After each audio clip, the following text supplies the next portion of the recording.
স্কুলের sports day সকাল থেকে চলছে নানা আয়োজন। ঐতিহ্যবাহী পোশাক পরে সমন্বিত নাচের জন্য প্রস্তুত শিক্ষার্থীরা। এই নাচেই অংশ নেওয়ার কথা একটি রোবটের। হঠাৎই নিয়ন্ত্রণ হারিয়ে ফেলে রোবটটি। অদ্ভুত ভঙ্গিতে নাচ, তার সঙ্গে শুরু করে মার্শাল আর্টের কিক।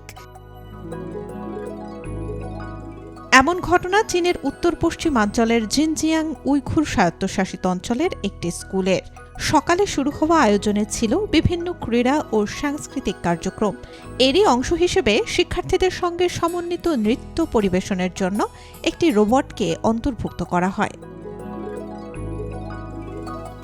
শুরুতে পরিকল্পনা অনুযায়ী সব ঠিক থাকলেও হঠাৎ নিয়ন্ত্রণ হারায় রোবটটি। অতিরিক্ত মানুষের উপস্থিতিতে এটি বিভ্রান্ত হয়ে পড়ে এবং ভারসাম্য হারিয়ে মাটিতে পড়ে যায়। মুহূর্তেই এই ভিডিও ছড়িয়ে পড়ে সোশ্যাল মিডিয়ায়।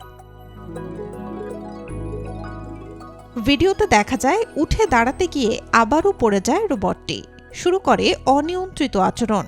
মার্শাল আর্টের ভঙ্গিতে লাথি মারার চেষ্টা করে এক শিক্ষার্থীকে। এতে কাছাকাছি থাকা শিক্ষার্থীরা আতঙ্কিত হয়ে ছোটাছুটি শুরু করে। পরে রোবটটির একজন অপারেটর দ্রুত ঘটনাস্থলে গিয়ে সেটিকে নিয়ন্ত্রণে আনেন এবং মাঠের বাইরে নিয়ে যান। হতাহতের কোনো ঘটনা ঘটেনি। ভিডিওটি দেখার পর মিশ্র প্রতিক্রিয়া দেখা যায় নেটিজেনদের মধ্যে। কেউ হেসেই খুন, বলছেন রোবটটিকে ভূতে ধরেছে। আবার অনেকেই উদ্বেগ প্রকাশ করে বলছেন রোবটটির এই আচরণ যেন সাইফাই সিনেমার সেই দৃশ্যগুলোর কথা মনে করিয়ে দেয়, যেখানে নিয়ন্ত্রণ হারানো যন্ত্র মানবজাতির জন্য হুমকি হয়ে ওঠে। চীনের রোবটিক্স খাত গত এক দশকে খুব দ্রুত এগিয়েছে। এটা এখন শুধু পরীক্ষামূলক পর্যায়ে নেই, বরং শিল্প, সেবা, শিক্ষা, এমনকি দৈনন্দিন জীবনেও ঢুকে গেছে। হিউম্যানয়েড ও সার্ভিস রোবটে চীন দ্রুত এগোচ্ছে। মানুষের মতো হাঁটা, দৌড়ানো, এমনকি নাচতে পারা রোবট তৈরি করছে নিজস্ব প্রযুক্তিতে। স্কুল বা পাবলিক ইভেন্টে যেসব রোবট দেখা যায় সেগুলো সাধারণত এই ধরনের প্রযুক্তিরই অংশ।